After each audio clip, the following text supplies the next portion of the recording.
Modern art today sells at extremely high prices, but what has it ever really done for us?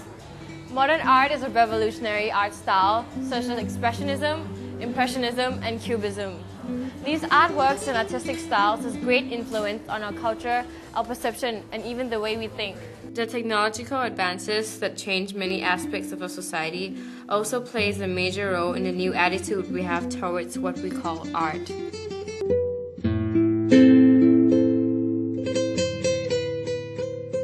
It is no doubt that most of us are capable of recognizing this prominent masterpiece of artwork.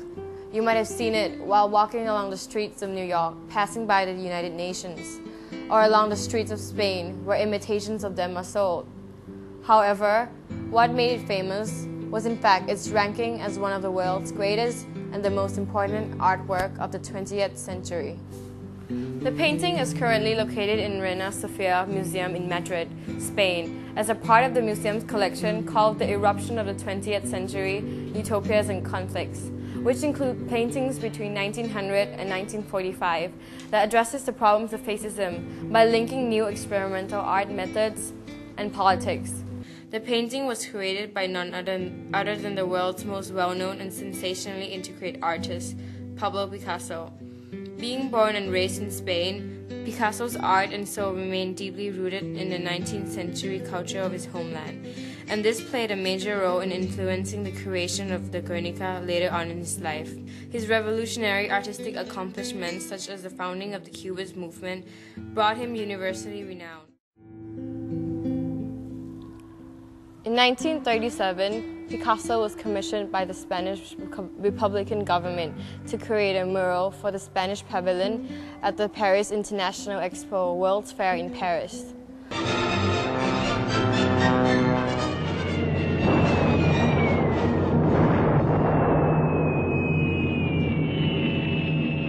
It all started on 26 April 1937.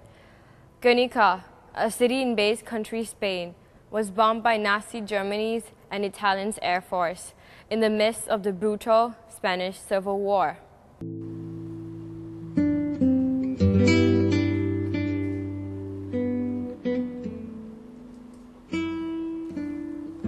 Guernica itself is very intriguing and quite difficult to comprehend at first glance for most of us and even professional art commentators.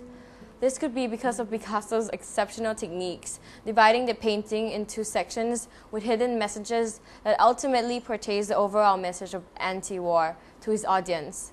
The setting of the painting is in a room, which seems like everything inside is trapped and refrained from coming out. The shades of black, gray, and white creates dullness and sets a tragic mood and shows lamentation in the painting. One of the most crucial information is that the shape and the posture of the bodies were abstracted to express protest of the people and resentment Picasso felt regarding to the war. The flaming buildings and crumbling walls expresses the destruction of buildings and homes of the people in Guernica as a result from the bombs. As Guernica is one of Pablo Picasso's boldest and most memorable work, what do you think that the message that Picasso conveys to you through this painting?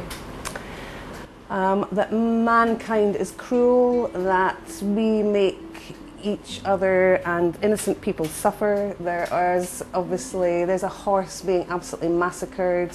There's a human being torn to bits by the bomb. The simple house in the background is a childlike drawing, so children suffer as well.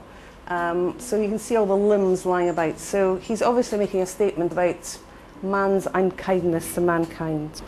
As there's been really a lot of controversy about the bull as what it represents, what do you think personally? I think the bull symbolises Spain, and I think it's defiant. Spain will manage no matter what the Germans do to their innocent people. So I think that's probably why he put that in. I can't see any other. A lot of people say that there's something to do with Spain bullfighting, but if I think of Spain, I think of bulls. So that's what I think he's saying. You can do whatever you want to us. Spain will stand strong. Why do you think he used animals in his painting? They're innocent. Absolutely innocent. That's what I think. the animals don't make war against each other, so they're completely innocent, like children. Do you think Picasso has done a good job in conveying his messages to the audience? One simple answer, yeah, I think he has. I really do. I really do. I wouldn't want to hang that on my sitting room. It's a magnificent painting. I wouldn't want to hang on my sitting room because it would make me feel depressed. So obviously, it conveys the message very, very well. So, and this subject lends itself well to Cubism, which he was a master at. So yes, I think he has done a good job. Do you see a skull in the painting? It's all about death. So maybe he's mentioning the fact that this is all tragedy happening that day, whereas the skull might represent the fact that mankind have been killing and torturing each other for generations. I think he's a really clever man. There's a reason why he's one of the greatest painters in the world. And the fact that an artist like that can paint something that we're still talking about, when was it painted? 1937, so many years later, means he was a master at his art. So probably when you're a grandmother, you'll still be appreciating you'll be seeing something else. You'll think, oh, that's what that is. So, and these paintings are looked at by millions every year. The anti-war message has been carried around to many places around the world as it is being exhibited. Apart from being in the World's Fair in Paris, the painting has been exhibited in Scandinavia, London, Italy, France, Germany, Spain, United States, and Brazil.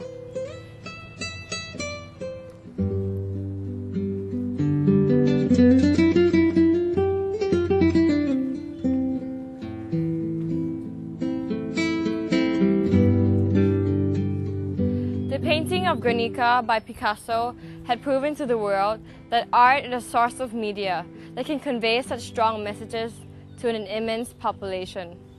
Today, Guernica has become the symbol against military violence. Its importance is enlarged to the extent that current subsequent attacks around the world are called the New Guernica. The power of the painting has pushed many members of military warfare to recognize and realize the devastating effects of their actions. Guernica carries the story as a reminiscence for humanity, for the future generations, so that they won't make the same mistakes again. The painting itself is not just a painting, it is a phenomenon, and a story within that should be remembered for centuries from then and now. As to which Picasso has stated, the Spanish struggle is the fight of reaction against the people, against freedom. My whole life as an artist has been nothing more than a continuous struggle against the reaction and the death of art. How could anybody think for a moment that I could be in agreement with the reaction and death? In the panel on which I am working, which I shall call Guernica, and in all my recent works of art, I clearly express my abhorrence for the military case which has sunk Spain in an ocean of pain and death.